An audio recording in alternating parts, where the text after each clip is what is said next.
I used to think that love was supposed to settle into something quiet after a few years, like warm tea cooling on a windowsill. Mark and I had been married for 8 years. We met in college, fell in love hard and fast, and by the time we were in our late 20s, we had already built a life around routine. He was solid, steady, the kind of man my mother always said I should marry. He paid bills on time, folded laundry on Sunday mornings, and brought me coffee every day without fail. And yet, somewhere along the way, we stopped looking at each other. Not in a hateful way, just invisible. Mark was always working. His job in tech had become his entire world. Sometimes he'd sit across from me at dinner, nodding politely as I talked, but I could see the flicker of emails reflected in his glasses. It wasn't always like this. He used to surprise me with date nights. He used to actually laugh. Full-bodied, loud laughter that made me feel like I was his whole universe. But lately, he'd go days without really touching me. Not even a kiss on the cheek unless I leaned in first. Sex had become a vague memory, a polite routine every few weeks that felt more like checking a box than connecting. I told myself this was normal. That all marriages dulled with time. That craving more was selfish. But I felt like a ghost in my own life, like a prop in someone else's show. I started staying late at work, not because I had to, but because I didn't want to go home. It wasn't that I hated Mark. It was worse than that. I felt nothing at all. Then Ethan joined our team. He was hired to assist on a long-term client project. From the start, he was everything Mark wasn't. Animated, curious, present. He noticed things. My new haircut, the pen I chewed when I was stressed, that I always ordered my coffee with oat milk, no sugar. First, it was innocent. Few laughs over lunch. Casual conversation in the break room. But it felt good, really good, to be seen again. To feel like someone actually wanted to hear what I had to say. We started working late on the same project. Just the two of us, in the quiet hum of the office. There was something intimate about that silence. An unspoken rhythm that fell into place easily. One night, as I was packing up, Ethan walked me to my car. It was raining lightly, and we both laughed as we dashed through the lot without umbrellas. He opened the door for me, then hesitated. "You know," he said, "you're really easy to talk to." I smiled, cheeks warm in a way they hadn't been in years. "So are you." That moment lingered longer than it should have. His eyes held mine a beat too long, and something shifted. I drove home with the windows fogging up, heart pounding like a teenager. I didn't sleep well that night. Or the night after that. Over the next few weeks, our texts became more frequent. First they were about work. Then came the memes. The late-night jokes. The "what are you doing" messages that showed up at midnight. I told myself it was harmless. That I'd never cross a line. But I had already started hiding our conversations from Mark. That should have been the first red flag. One Friday, Mark left for a weekend work retreat. I didn't tell Ethan I'd be alone, but somehow he knew. That night, he sent a message that simply said, "Wish I could keep you company tonight." I stared at the screen for 10 minutes before typing back, "You'd make a good distraction." I deleted the message before hitting send. But the thought was there, lingering, festering. The next Monday, I wore a dress I hadn't touched in years. Tight-fitting, deep blue, just a little too bold for the office. Ethan noticed immediately. "You look amazing today," he said, voice low and certain. And when he brushed past me in the hallway, his fingers barely touched my arm, but it sent a jolt through me so sharp I had to bite my lip. That same day, Mark texted me, "Don't forget, garbage day tomorrow." That was all. No "how's your day?" No "miss you," nothing personal. Just logistics. I stared at that message and realized something.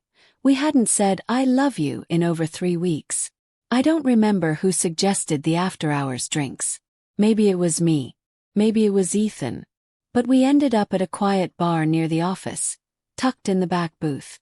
2 drinks turned into 4.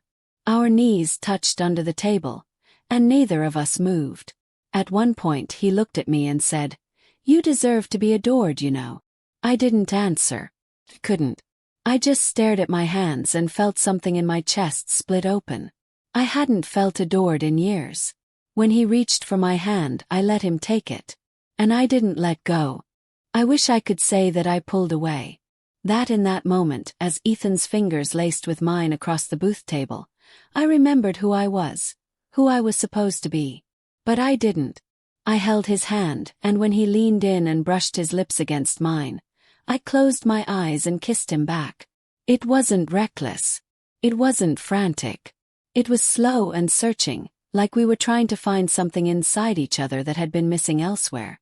And when we finally broke apart, neither of us said a word. We just sat there, quietly stunned by what we had done, and yet neither of us seemed surprised. That kiss unlocked something in me. The next few days felt like a blur of contradictions, guilt twisting in my stomach while my heart raced every time I saw a message from him. Ethan didn't try to rush me. He didn't pressure me or even bring up what had happened. But I could feel it between us, thick in the air, undeniable. When he passed me a folder in the meeting room, his fingers brushed mine deliberately, and the spark that shot up my arm made me feel alive again. It scared me how much I craved it.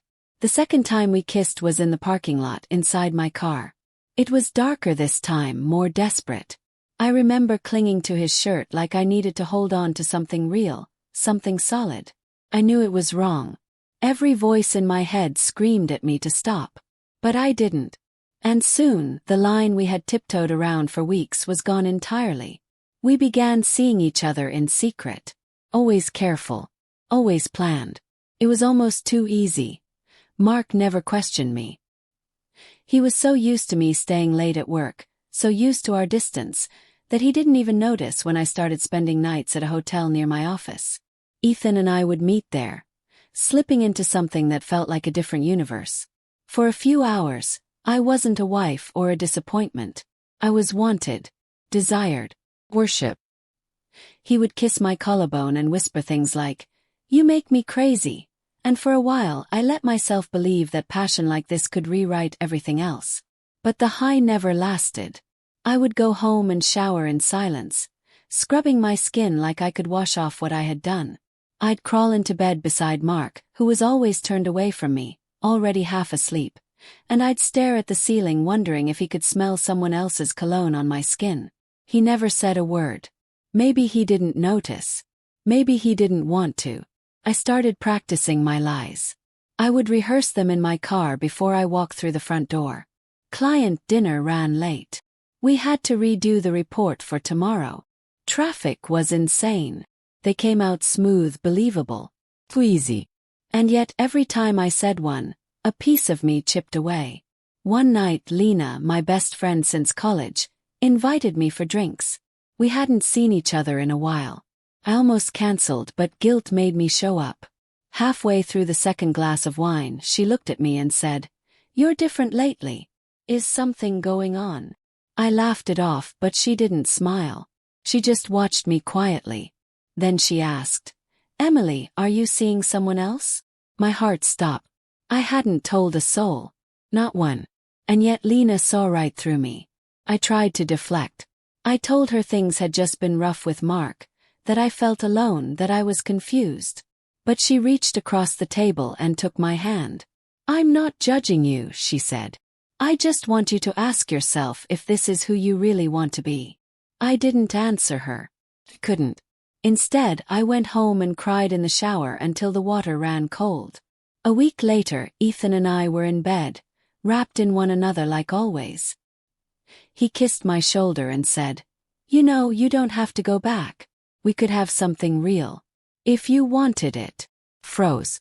That wasn't what this was supposed to be. This was supposed to be escape. A flicker of passion in a life gone dim.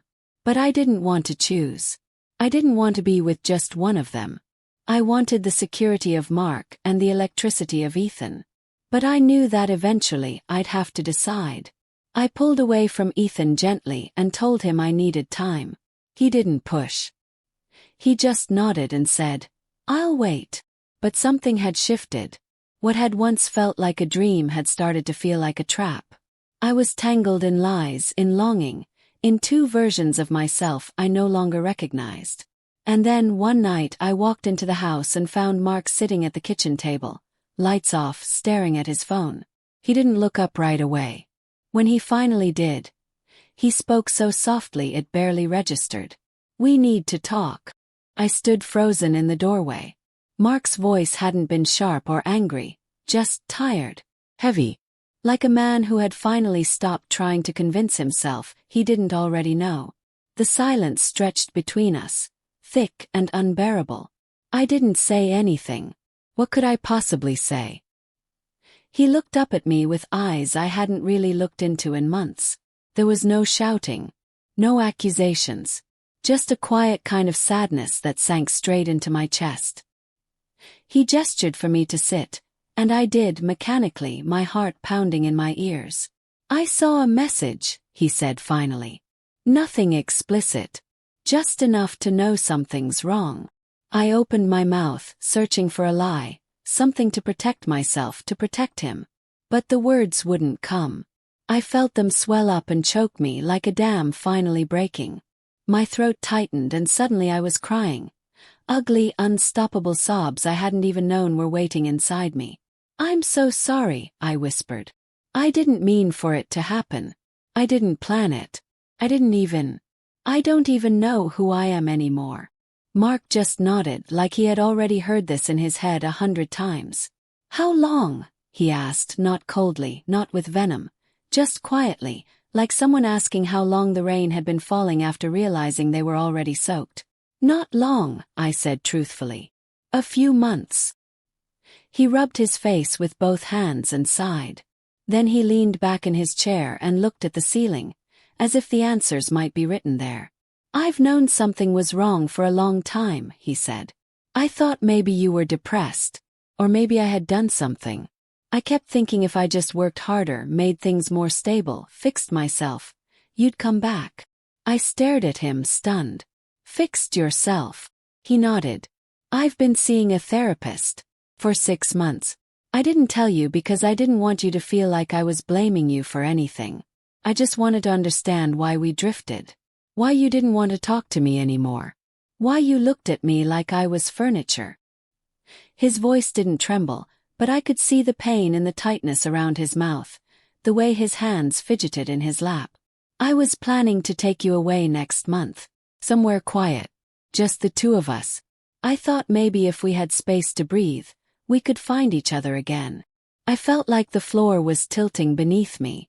While I had been slipping away, falling into the arms of another man, Mark had been trying, silently, gently, to find his way back to me.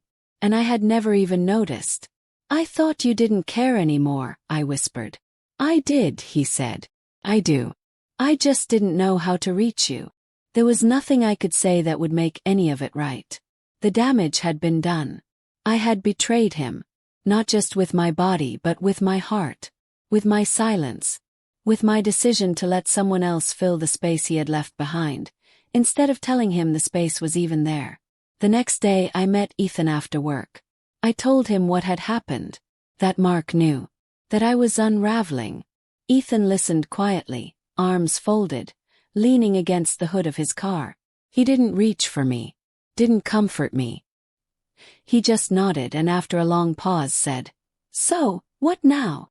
I blinked, startled by how clinical he sounded. "I don't know," I said. "I need time." Ethan's jaw tightened.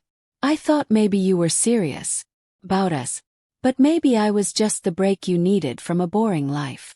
That stung more than I expected. "It wasn't just that, wasn't it?" he asked, eyes hard now. "You liked being wanted. It made you feel alive again. But now that it's complicated, you want to hit pause." I didn't respond.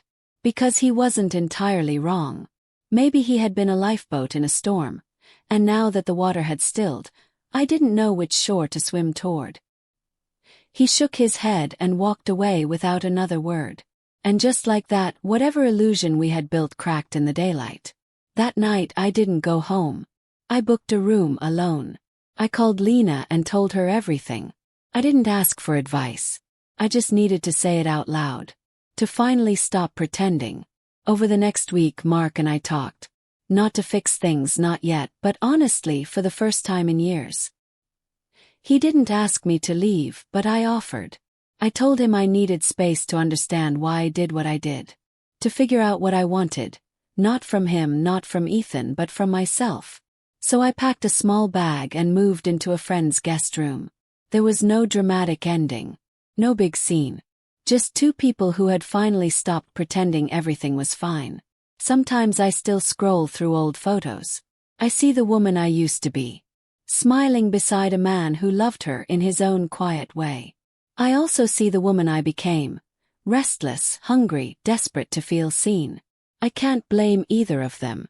They were both me. I thought infidelity would bring me clarity. That it would point me to love or away from it. But all it did was show me a truth I never expected. That no man could fix what I hadn't faced in myself. And maybe, just maybe, that's where real healing begins.